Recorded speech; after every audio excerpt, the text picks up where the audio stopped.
untuk buat seperti mana-mana negara lain. Kalau kita tengok Korea Selatan, Thailand, bukan sekarang Thailand, General Sommer sebelum. Tak terima Indonesia jadi tuan rumah perdana FIFA ASEAN Cup, FAM Malaysia kirimkan surat keberatan dan peninjauan ulang. Minta status Indonesia juga dibatalkan. Netizen, no, dokumen palsu urusin, malah ngelunjak.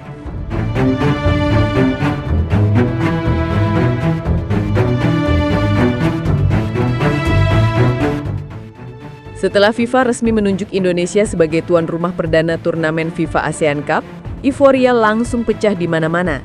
Negara-negara ASEAN kayak Thailand, Vietnam, Filipina, semua kasih selamat. Tapi cuma satu yang reaksinya beda, Malaysia.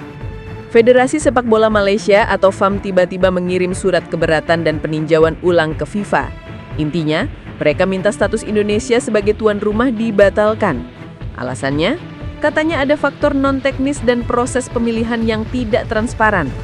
Padahal yang lucu, belum lama ini FIFA baru aja menjatuhkan sanksi ke FAM atas kasus 7 pemain naturalisasi bodong mereka sendiri.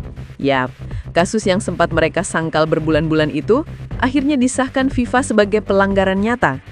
FIFA menyatakan 7 pemain tersebut tidak memenuhi syarat regulasi naturalisasi internasional karena ada yang masih punya kewarganegaraan ganda, ada yang belum memenuhi durasi tinggal minimal 5 tahun, dan bahkan ada 2 pemain yang dokumen asal negaranya dipalsukan secara administratif oleh pihak perantara. Akibatnya, FIFA resmi menjatuhkan hukuman berat. 7 pemain tersebut di-ban selama 12 bulan dari semua aktivitas sepak bola internasional. FAM dikenai denda administratif, dan status federasi mereka saat ini masih digantung dalam tahap evaluasi etik FIFA. Tapi di tengah kondisi lagi kacau kayak gitu, FAM malah sibuk kirim surat protes ke FIFA buat minta pembatalan status tuan rumah Indonesia. Netizen pun langsung ngegas. Dokumen pemain bodong udah terbukti, masih bisa-bisanya protes negara lain. Kalian lagi dihukum FIFA, malah sok jadi pengamat FIFA. Beberapa jurnalis ASEAN bahkan nyindir keras. Media Vietnam nulis, FAM sedang mencoba menutupi malu dengan mencari isu baru. Sementara media Thailand menulis, sulit dipercaya federasi yang sedang dihukum malah menuntut keadilan. Dari sisi FIFA sendiri, mereka udah jawab santai tapi jelas banget. Keputusan penujukan tuan rumah ASEAN Cup bersifat final dan tidak dapat ditinjau ulang. Itu artinya, surat FAM nggak lebih dari sekedar formalitas yang nggak akan direspon serius. Tapi FAM rupanya masih nggak mau berhenti. Mereka mulai sebar narasi daru di media nasional bahwa Indonesia diuntungkan karena dukungan sponsor dari Arab dan Eropa. Padahal semua tahu, sponsor itu datang bukan karena politik, tapi karena pasar sepak bola Indonesia paling besar di Asia Tenggara, dengan basis fans, viewership, dan potensi ekonomi yang jauh di atas negara lain. Kalau ngomong fakta, ya jelas, Indonesia udah sukses jadi tuan rumah Piala Dunia U17, venue-nya dinilai paling siap, dan FIFA bahkan udah kasih rating high compliance ke PSSI buat penyelenggaraan event internasional. Sementara Malaysia sekarang malah di bawah status profesional compliance gara-gara sanksi pemain bodong tadi. Dan anehnya lagi, di tengah situasi genting ini, petinggi FAM justru masih main narasi nasionalisme di media, seolah mereka diserang politik oleh FIFA dan AFC. Padahal kenyataannya, AFC sendiri udah kasih peringatan internal ke FAM buat berhenti cari panggung. Karena setiap pernyataan mereka cuma memperburuk posisi federasi di mata dunia. Sementara di Indonesia, PSSI di bawah Erick Thohir justru tampil kalem dan profesional.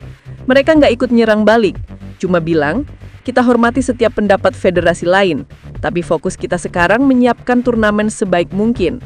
Sederhana tapi nunjukin kelas. Dan yang paling menarik, FIFA justru nambah 1 poin positif untuk Indonesia dalam laporan terbaru, karena dinilai menunjukkan stabilitas komunikasi antar federasi di kawasan ASEAN. Alias, di saat yang lain ribut, kita tetap jalan. Di media sosial, respons publik pun udah bisa ditebak. FAM ini kayak nggak mau kalah spotlight aja. Kena sanksi malah nyerang negara lain. Lucu sih. Naturalisasi gagal, protes gagal, tinggal minta maaf juga gagal. Kalau dilihat dari pola ini, bisa jadi FAM sekarang lagi berusaha keras menyelamatkan reputasi yang udah jatuh. Karena faktanya, setelah 7 pemain mereka kena ban, banyak sponsor lokal mundur.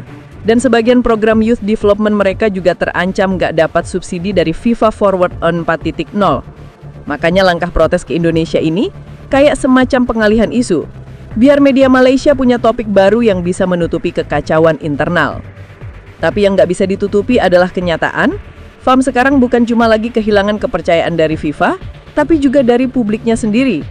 Dan kalau sanksi ini berlanjut, Malaysia bisa kehilangan hak ikut bidding event FIFA sampai 2 tahun ke depan. Artinya, bye-bye peluang tuan rumah, sementara Indonesia justru makin di depan, dengan posisi yang makin kuat di ASEAN dan mata FIFA. Jadi sekarang pertanyaannya buat kalian, langkah FAM ini wajar nggak sih?